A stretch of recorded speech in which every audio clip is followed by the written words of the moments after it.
Hey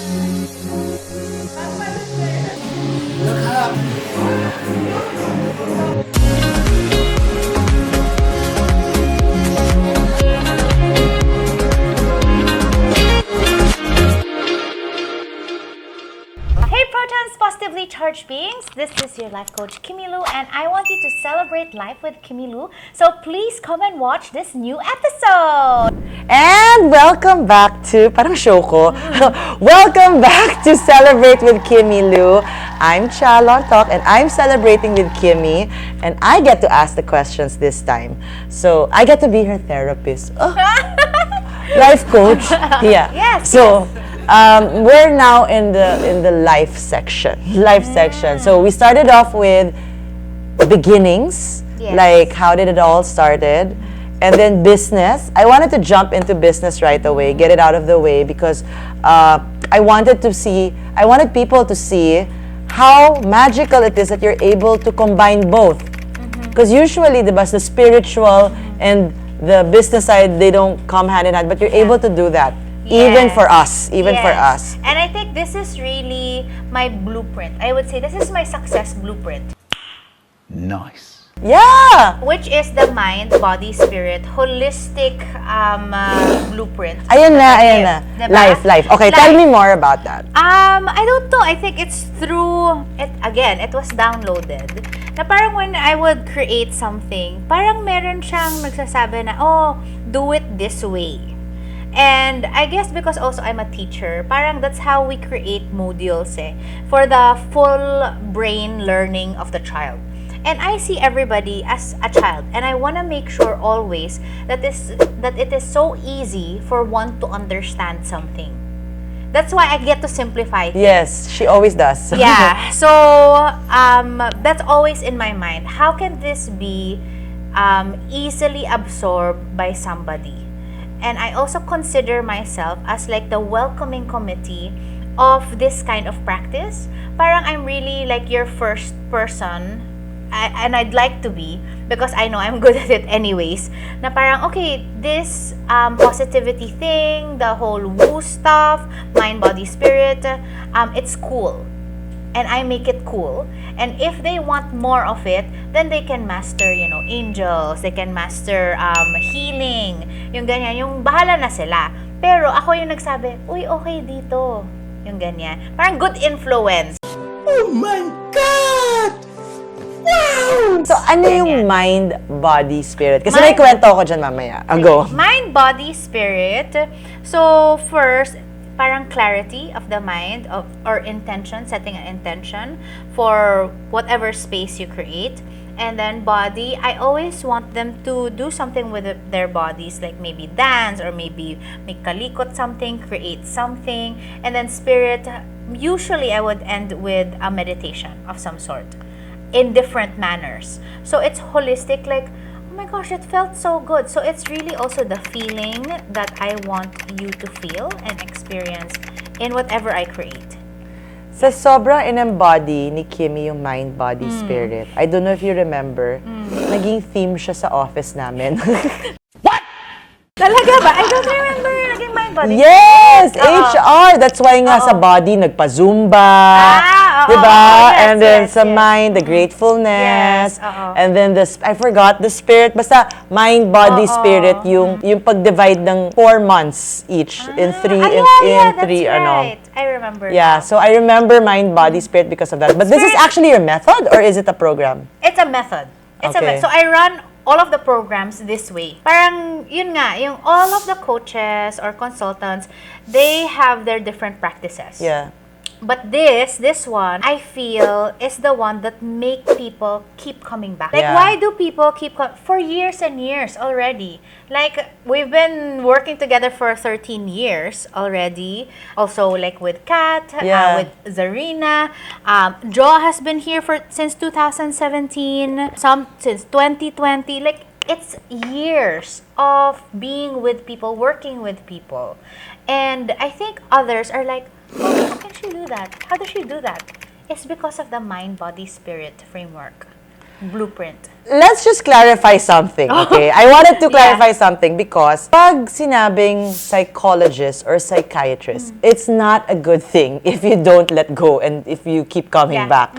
Eventually, after through the time. Yeah. But with life coaching, it's because you want to constantly be mentored, have that growth all throughout your life. Yes, So yun lang. I just remembered that. So I wanted to put it out there. And apparently, before, I also believed in that. Yeah. Sabi ko, oy, 6 sessions lang, we're done na.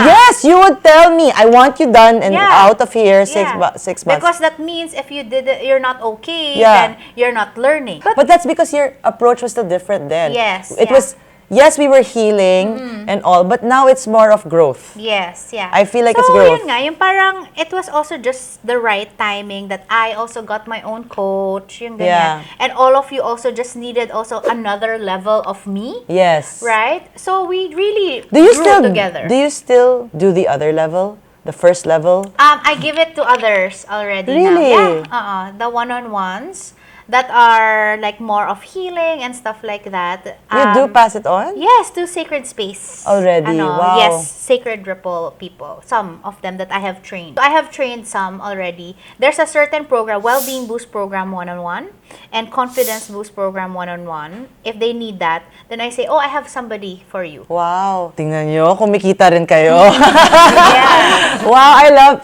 So dapat ba ako mag-sacred space? Yeah. Na-train na sila. Okay, so I'm gonna do a little improv game. I forget what it's called, but I think you get it now because you're actually an improviser in your Yeah. own way. I say a word. Okay, you can take time but be as quick as possible. First thing, don't filter. Yes. Lakas ng don't filter, pero ako puro filter. Okay, so don't filter Try this lang. first word and then we say it together. Okay. All right, ready? I'll try. Practice. Christmas. Fold. Christmas fold. Dog. Love. Dog love. 11. 12. 11, 12. Geron. Travel. Geron, travel. Sacred. Space. Sacred space. Favorite. Movie. Favorite movie. Guy. Guy. Guy. I like that. Guy. Sabi mo, okay. And then, Love. bear. Love. Love bear. Ay, revelations. And then, Client. client. Love. Client, love. Ay, Staff. Ay, staff. Staff. Dream. Boat. Dream boat. Yate. Okay. Destination. Wedding. Destination wedding! Let's end it with that! Pero warm up lang yon sa mga tanong ko. Sige. So, destination wedding. Ang ganda na ending. So now my questions. Okay, life. You have seen me come to you crying. Actually, I don't come to you crying. I come to you okay, and in the middle of it, you make me cry. Okay, and you've heard horrendous stories, but you've also heard amazing stories. And I'm swerte because lately, they've been amazing stories. Like, Kim, so I was able to do this. Parang sharing of good news. And that's one of the rare things that I find, and I'm very grateful for with you and your community that you've taught us, is to be able to share and be happy for other people's successes. Because it's very hard to find those. Like, it's either ikaw yung masyashy na, oh my God, nakuha ko to! Yabang. Diba? But because there's that sense na everyone understands now we have to be able to be joyful with each other. So if you could be joyful about one thing in your life now, what would it be? That you're celebrating within you. I'm celebrating within me. Ang hirap naman ang tanong na yun. Hindi. I am joyful within me. That I'm really joyful that I'm able to do what I really love. I Diba? think it's so precious. Yeah, like who can do what they actually really love? Yeah. Because others, like, they hate their job. Or sometimes they just learn to yeah, love love it it. and learn to. That's not also wrong, but Yeah. they're not able to reach ako ba to? The best or whatever the most that they can. I think that's my answer. I'm really really, really grateful that I get to do this. And like Therese and I has this line na parang, what a time to be alive. Oh. What a time to be alive, to be able to do this. What a time to be alive that it's now like being accepted or there's access to Yeah, it. because years before, Yeah. Like there's you would have none. been crucified. Yeah. Like, And which? literally, I think I just created this job. Yeah. I created it. Yeah. Yung parang wala naman talaga, pero sabi ko, ako So, gagawa. pwede. So, pwede. Pwede, kaya. You know my stories of what was life-changing. And they're usually because there were difficult times that I shared with you. Like, I always share with you yung Boracay story ko, yung 1,000 na client. Ay, And then, oo, yun yeah. talaga yung Oo. life-changing ko in Oo, work, oo. with work. Talagang after nun, pulido na ako. Like, parang, Excel? O, Oo, sige. yeah. But what was yours? Lesson or hardship or Yeah. A maybe- challenge that really changed your life. I don't think it was so difficult, but it's something similar to yours. But it was when, and I knew at that time also, I said, one day I'm going to tell people that I did this, and I'm going to be so proud of it that I did it. So it was when I brought 4 children with me to Korea, and we stayed there for 1 week. It was CISV. Okay. Like 1 whole month. I was 21 or 23. Basta super young, yung ganyan. Tapos yung nag-day off, may day off kami lang, 4, tapos ako. Wala pa namang smartphone noon. Nokia pa yung phone Okay. ko. So, tapos nawawala kami. Pero sabi ko sa kids, It's okay, like, we're gonna get there. That's fine. We'll just keep walking. but deep inside, oh my gosh, nawawala kami. So, anong gagawin ko dito? Tapos merong dalawa, yung isa na ambulance, blue na siya. Kasi na-asthma siya. As in, is this child going to die on my watch? And yung parents niya nasa Pilipinas, parang, I'm gonna die. Like, I cannot. Yung isa naman, ubo ng ubo. Like, we had to take her 2 times to the emergency Oh room. my, I didn't know this, Yeah, and then one naman, parang homesick daw siya. Parang 1 week pa lang kami. May 3 weeks pa. So parang, anong gagawin? No, we're stuck here. Yung ganun. Yung parang, So what was life-changing with it? I mean, I'd be scared to and all, yeah, but... I just knew that because of all of those, parang those challenges and trials will prepare me for life. And I think it prepared me for my work with you. Escort. Yeah, escorting, for project management. Unforeseen events. Unforeseen events. Ganyan. Yung talagang risk management. I learned risk management in that. You have a knack for risk management because you're calm, but then you think to the extreme. Yeah. It's not a bad thing. Meaning, hindi, kumuha na kayo ng helicopter, pa-standby nyo na. Like, here, I could imagine Yeah. Kimi saying that in a very calm way. Yes. So, I just wanted to put it out there that may risk management, Yes, ka. I If you really- ever want to put for corporate companies. Like, I know I learned that there. Oh. And it was difficult because I think I was young and I was being responsible for 4 human beings. So parang hirap na hirap ako at that. I lost 10 pounds in 1 month because I was with them, getting stressed, creating modules on the spot. Pwede ba mag-CISV para lang pumayat? Promise! Yung ganyan. Pero I also learned so much. Yung mga, like I learned the game also, games, the oh. games, the energizers, how to create also workshops, Yeah. yung ganyan, I risk management. believe that Yeah. kasi everything in my life, if I piece it together, kaya pala ako nag-home TV shopping live. Yes. It was to teach me how to do live things. Kaya pala ganito. Kaya pala, and then you kind of Yes. piece it up. And there's still open strands. Right, yeah. Do you still have open strands? I Hindi mo think pa so. mag-piece up? Like, Lord, bakit ko ba ginawa yun? Hindi mo pa rin binibigay sa akin yung sagot. Pinipilit ko. I-connect. May lesson doon. Ito yun. Ipipilit ko na lang. But yun, parang just to give value to my entire life, I guess. When I was thinking about this, what we're doing right now, it came into my mind something that I forgot. What did you forget? Okay. And I hope you don't mind me sharing. Okay. Because I was thinking, what would people be intrigued to know, but not just for intrigue's sake, not just for chismes sake, but also very helpful? Parang inisip ko talaga to, Sige, deep sige. questions. Okay, deep question. So, we started off with saying the beginning and that a life coach is not about perfection, but I think now it's clear to me it's about belief, gratitude, and action. Okay, And yes, action. yeah. But I remember years back, you went through something that everyone else would have been devastated with. See, she doesn't even remember it. I always go through things. That's the yeah. thing. Yeah, okay. But which one? Which one? You, I go through a lot. like when you told me this, I was shaking, but Oh. I showed you like I was okay. Yeah. You were engaged. What did he say? Wait a minute. Oh, yeah. Well, Like she's so chill. Ako yung Yeah, I'm nininervyos. super chill. Yeah, but ako yung nininervyos Yes. because if that happened to my other Yes, friends, yeah. talagang oh, wreck. yes. Wreck.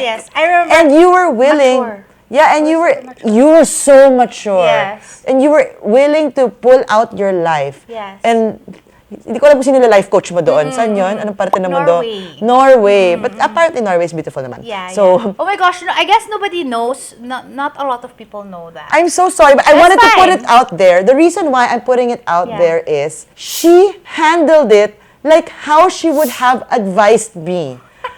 And Yeah. so I know, that was the time I really knew, like, "Toot, this girl is real. Like, when, this is how she's acting right now. Yeah. Konting ines, konting ano, but she was handling it maturely. Something she would advise me. Kasi kung ako yun, as in swear. Yeah. But you even told me, you're like, Ano siya, pero life. Parang, okay, I need to get my shit together.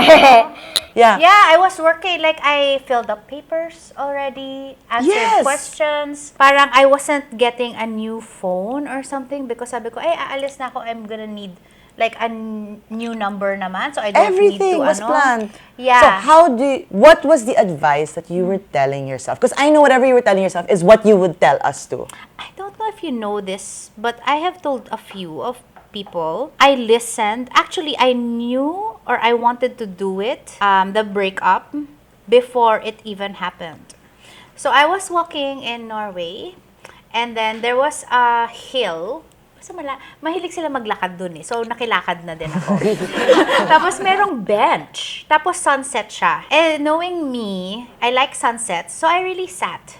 And I even took a photo. Sabi ko, this is a moment right here. Okay? And then I sat there and I just allowed the sunset to embrace me. I said, oh my gosh, I'm just listening. Sabi ko, I'm just listening. What is your message? And then wala namang message. Wala na download. But when I was walking back, my message. And your message you can break up with him. What? Yeah, and then I said, I can break up with him? Why? Why? As in, meron. Tapos, I felt, I touched my chest and I said, okay, what will happen if I break up with him? Oh, okay lang. As in, my answer. Wow. Okay lang, you'll be okay. Like, you'll be okay. There was an answer already. And then when I went there, when I got back to his place, he was cooking dinner. And then we sat down, and then he said, I need to talk to you. and then he said, oh, we need to break up. Or what? Sabi ko,